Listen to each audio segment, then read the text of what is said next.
ذات کے نام سے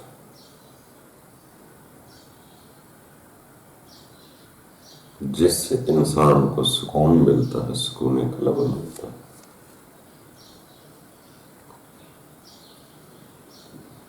دوستو، جتنے بھی انسان یہاں اپنے رب کو پہچاننے کی کوشش کر رہے ہیں، کوئی اسے رب کہتا ہے، کوئی بھگوان کہتا ہے، کوئی ایشور کہتا ہے، کوئی خدا کہتا ہے، کوئی اللہ کہتا ہے۔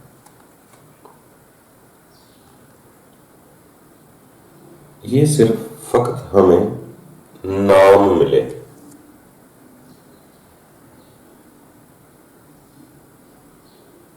وہ ذات کیا ہے، کہاں ہے، اس کا بھی علم نہیں۔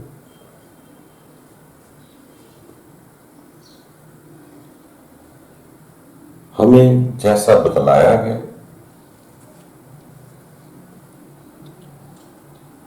ہم وہی کرتے ہیں۔ اگر کسی نے بت یا مورتی سامنے رکھ کر بتلا دیا کہ یہ خدا ہے، تو بچے نے وہی کہنا یہ خدا ہے۔ اگر کسی بچے کو پوچھے اللہ کہاں ہے، تو جیسے ہم نے اس کو اوپر بولا ہے وہ اوپر انگلی کر دے۔ اس کو پوچھیں اللہ کیا ہے، پر اس کا تو مجھے علم نہیں۔ جیسے بچہ کہہ رہا ہے اللہ، ویسے ہی بڑا کہہ رہا ہے اللہ، اور بڑے نے کہا ہے اللہ تو بچے نے بھی کہہ دیا اللہ۔ مگر ہم حقیقت میں اس ذات کی پہچان نہیں کی۔ ہم صرف ہمیں لفظ ملا، ہم لفظ سیکھ رہے۔ وہ ذات کیا ہے، کہاں ہے، کیسی ہے، اس کی ہم نے کاوش نہیں کی۔ لفظوں کی وجہ سے ہم، بلکہ لفظوں کو بھی ہم جانتے ہیں۔ وہ جیسے ایک بڑا ہوشیار شیخ سلی بادشاہ تھا، اس کے پاس ایک آدمی گیا، وہ اس کو جانتا نہیں۔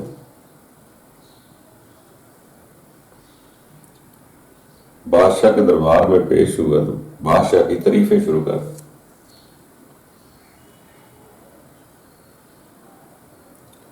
بادشاہ اس وقت ندامت محسوس کر رہا تھا، کس بادشاہی میں پھنس گیا، سکون تو ہے نہیں، بادشاہی مل گئی۔ اسی سوچ وچار میں تھا تو ایک آدمی آیا، اس نے اس بادشاہ کی تعریفیں شروع کر دی۔ آپ بڑے اچھے ہیں جی، بڑے رحم دل ہیں، بڑے سخی ہیں، بڑا آپ کو سکون ہے، آپ بڑے مزے میں ہیں، آپ تو بہت بڑے مہان لوگ ہیں۔ اس کی تعریفیں شروع کر دی۔ جب اس نے تعریفیں سنی تو وزیر کو بولا کہ کل اس کو 500 دینار انعام دے دو۔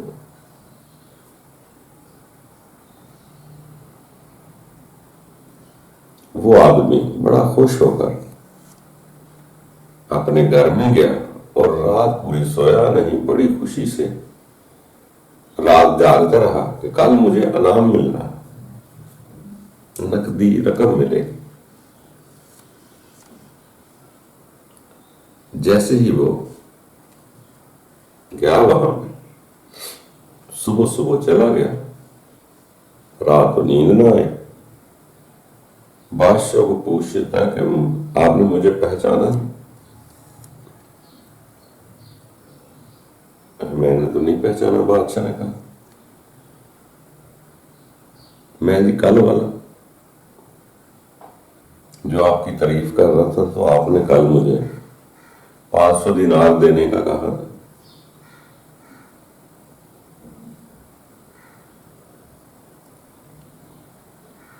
کہتا ہے کوئی کملے بیوقوف تو نے مجھے خوش کیا تعریف کر کے اور میں نے خوش تمہیں کر دیا نام کر کہہ کر. اس میں لینے دینے کا کیا معاملہ ہوا؟ 500 دینار کیسے دوں؟ تو نے بھی میری ویسے ہی تعریف کی اور وہ تعریفیں کی تو جو میں نہیں تھا تو نے مجھے خوش کر دیا اور میں نے انعام کا کہہ کر تمہیں خوش کر دیا. دینار تو نہیں دینے ہمیں. تو اسی طرح دوستو ہم نام لے کر خوش ہو رہے ہیں, خوش کرنے کی کوشش کر رہے ہیں, تعریفیں کری جا رہے ہیں. وہ ذات ہے کہاں, کیا ہے, اگر وہ مل جائے تو کرتی کیا ہے, یہ تو ہم نے کبھی سوچا ہی نہیں.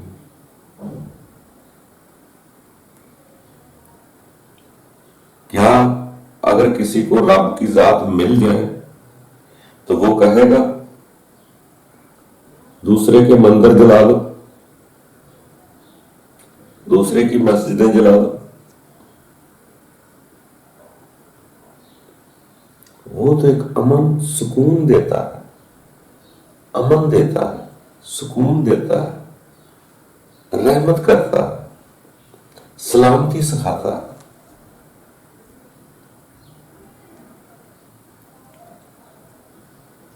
وہ ایسا تو نہیں. یہ سارے پھڈے جتنے بھی ہم کرتے ہیں یہ صرف اسی لیے ہوتے ہیں کہ میں زیادہ سمجھدار ہوں, میں سمجھ گیا.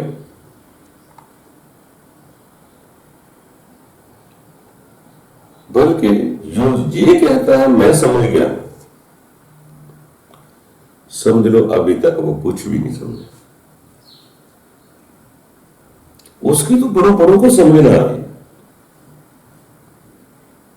سمجھتے سمجھتے ہی لگے گی. جس کو کچھ سمجھ آتی ہے وہ تو نہ سمجھ ہو جاتا ہے. کیوں؟ سمجھ میں تو وہ آتا ہی نہیں. اس کی تو کھوج لگانی ہے اور لگاتے ہی جانا, اس کو تو ماننا ہے. سمجھ میں تو نہیں ہوا آئے گا. تو جتنے بھی ہم سمجھدار لوگ ہیں ہم یہی کہتے ہیں ہم سمجھ گئے ہیں, دوسرا غلط سمجھا. تو جو یہ کہے کہ میں سمجھ گیا ہوں وہی نہ سمجھے. اس کو تو پورا سمجھ سکتا ہی نہیں.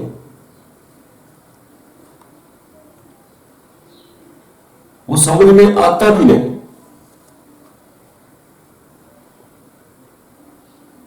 ہم تو باہر ڈھونڈ رہے ہیں, کھوج تو اپنے اندر لگانی ہے. اس کو جاننا ہے, سمجھنا نہیں. سمجھ میں نہیں آئے گا. جتنے بھی لوگ جھگڑے کرتے ہیں یہ سمجھدار ہیں, سمجھنے کی کوشش کرتے ہیں. سمجھو سے وہ بالا تھا.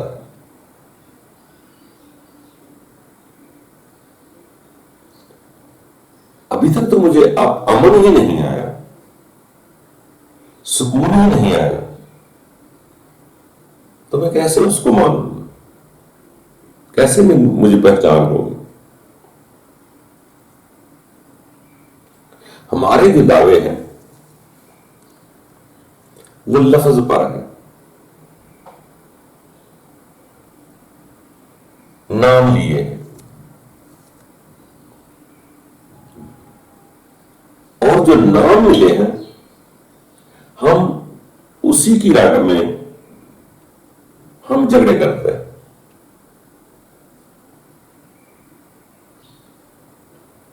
وہ اس وقت سمجھ میں آئے گا جب ناسمجھ ہو کر اس کی تلاش کرے.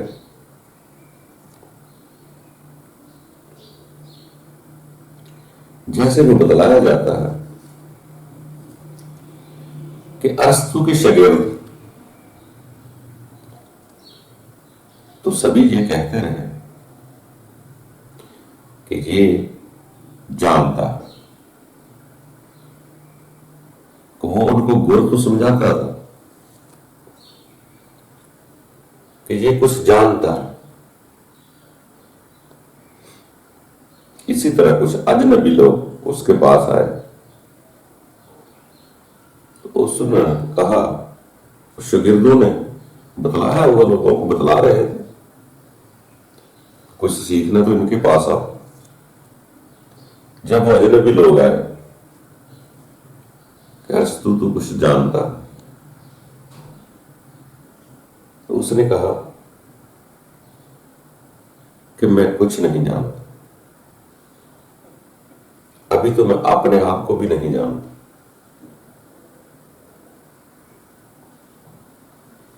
جن لوگوں کو کچھ سمجھ آیا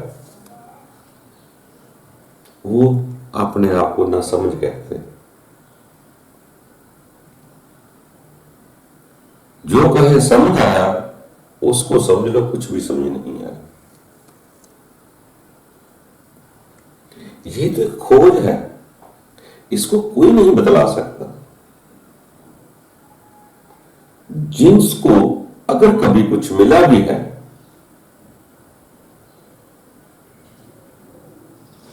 یا کوئی لنک جڑا بھی ہے تو وہ اس کو صرف طریقے بتلاتے، رب نہیں بتلا سکتے، گاڈ نہیں بتلا سکتے، ایشور نہیں بتلا سکتے، اللہ نہیں بتلا سکتے، نہ سمجھا سکتے. اس نام کو ساتھ رکھ کر ایک طریقے بتلاتے. ان طریقوں کو فالو کرتے ہوئے آگے جانا ہے، کھوج لگانی. اور جو کھوج لگاتا ہے اسی کو ملتا ہے کچھ، وہ آگے کسی کو نہیں دے سکتا. وہ طریقے بتلائے گا، وہ یہی بتلائے گا، مانگنا چھوڑ دو، حاجت چھوڑ دو، طلب چھوڑ دو، سکون میں آ جاؤ، امن میں آ جاؤ. جیسے صاحب کا دور میں لوگوں نے مختلف طریقے استعمال کیے. کوئی غار میں بیٹھا، کوئی پہاڑ کے اوپر جا کے سو بیٹھا رہا، کوئی دریا کنارے بیٹھا رہا، کوئی درخت نیچے بیٹھا رہا. اپنے اپنے جس جس طریقے سے ان کو ملا، وہ اطمینان ملا، انہوں نے اپنا واقعہ لکھ دیا.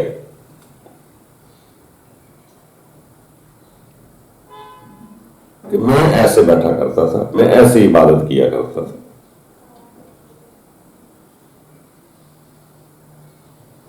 وہ چاہے بھی تو رب کسی کو پکڑا نہیں سکتے، صرف طریقے بتلاتے. کہ مجھے ایسے کوئی چمکار ملا تھا، کوئی کہتا ہے مجھے ایسے خیال آیا تھا، کوئی کہتا ہے مجھے ایسے گیان ہوا تھا. وہ طریقے بتلاتے ہیں. اپنا گیان کوئی کسی کو نہیں دے سکتا، اپنا خیال کوئی کسی کو نہیں دے سکتا. تو اس لیے دوستو، ہمیں دنیا میں کوئی چیز دیکھنی ہو، ہمیں کوئی بتلائے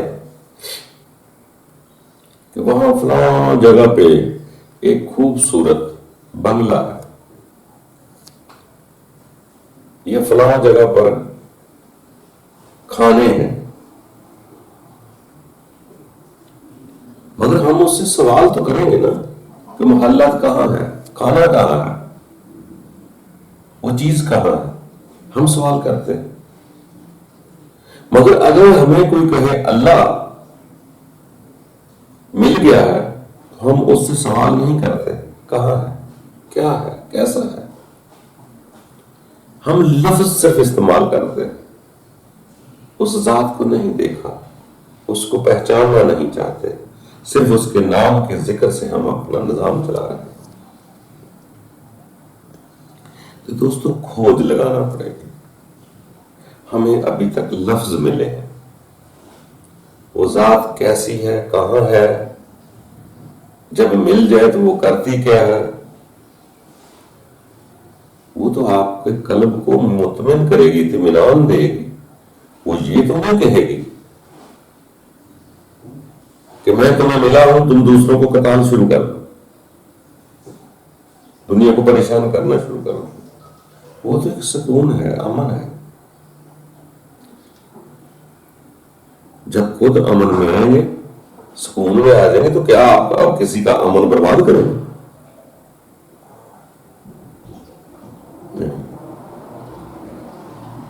بس اسی طرح دوستو آگے بڑھنا ہے، بڑھتے رہنا ہے۔ پورا کوئی نہیں ہوتا، جب سمجھیں علیحدہ ہوتی ہے تو پھر انسان کو سکون ملتا ہے۔ اس سکون میں شاید کوئی رب تعالیٰ اپنی کسی کو کوئی حکمت دکھا دے یا وہ آشکار کر دے تو انسان کو قرار مل جائے۔ باقی دوستو چلتے رہنا سفر ہے، رک جائیں، اور جو یہ کہہ دے نا کہ میں جان گیا ہوں، وہ سمجھو رک گیا، اس نے کچھ بھی نہیں جانا۔ جاننا تو ختم ہوتا ہی نہیں، وہ تو آگے بڑھتا رہتا ہے، وہ کل ہے، یہ کہاں تک جائے گا انسان؟ بس آگے بڑھتے رہو تاکہ امن پیدا ہو، یہ دوسروں کی مخالفت نفرت نکل جائے گی جب اس کی پہچان ہوگی۔ ابھی پہچان نہیں ہوئی، ابھی نام ملے ہیں۔ جب پہچان ہوگی، آپ کچھ جان جائیں گے، پھر آپ یہ دعویٰ نہ کر سکیں گے کہ میں جان گیا ہوں۔ ساری زندگی طالب علم رہیں گے اور آگے بڑھتے رہیں گے۔ تو دوستو اسی طرح زندگی میں آگے بڑھتے رہنا ہے، پورا کوئی نہیں، سب آگے سے آگے بڑھ رہے ہیں، جا رہے ہیں، اپنی زندگی کے سفر کو اختتام کر رہے ہیں۔ اس کا اختتام ہونا ہے ایک دن جا کر۔ دوستو پورا کوئی نہیں، عاجز رہیں، انکساری میں رہیں، جتنا بھی سمجھ آئے گا، بلکہ پیاس بڑھے گی۔ اگر کچھ سمجھ آ گئی تو پیاس بڑھے گی۔ یہ نہیں کہہ سکتے کہ میری پیاس بجھ گئی ہے، مزید پیاس بڑھے گی اور کھوج لگائیں گے۔ میں کا دعویٰ ختم ہو جائے گا، تو ہی تو کی پکار میں انسان آگے بڑھتا رہے گا۔ اس نے بڑھتا رہنا ہے، پورا نہیں ہوتا، بس منزل کی طرف جانا ہے۔ ایک دلچسپی سے منزل کی طرف جانا ہے، اس کی کھوج لگانی ہے۔ وہ آپ کو امن شانتی دے گا، وہی آپ کو سکون قلب دے گا۔ اسی کی یاد میں آگے بڑھتے رہیں، دل کو مطمئن کرتے رہیں، آپ کو سکون ملے گا۔ آپ کے اندر سے وہ نفرت کی آگ، میں کی آگ، غرور کی آگ نکل جائے گی جب اس کا کچھ پتا چلے گا۔ ہم ابھی تک نام لے رہے ہیں، آگے بڑھے، اس کی پہچان بھی کریں۔ دوستو آگے بڑھنا انسان کی زندگی ہے۔ جتنا امن اپنے اندر لے آئیں گے اتنی آسانی ہوگی۔ نفرت نکال دیں گے، میں غرور کا کبر نکل جائے گا کہ میں جانتا ہوں، میں عالم ہوں، میں سمجھ گیا۔ جب عاجزی پیدا ہو جائے گی تو پھر ممکن ہے آگے سے کچھ ایسا فضل اس کا مل جائے کہ ہمیں مزید سکون قلب مل جائے۔ آگے بڑھے، کوشش کریں، مایوس نہیں ہونا، وہ آسانیاں پیدا کرتے ہیں۔ خوش رہو، امن میں آؤ، کوشش کر کے سکون حاصل کرو۔ امن میں، سکون میں بیٹھ کر اپنے آپ پر غور کریں، میں کیا کرنے آیا تھا۔ تو دوستوں یقیناً وہ فضل کر دے گا۔ خوش رہا کر۔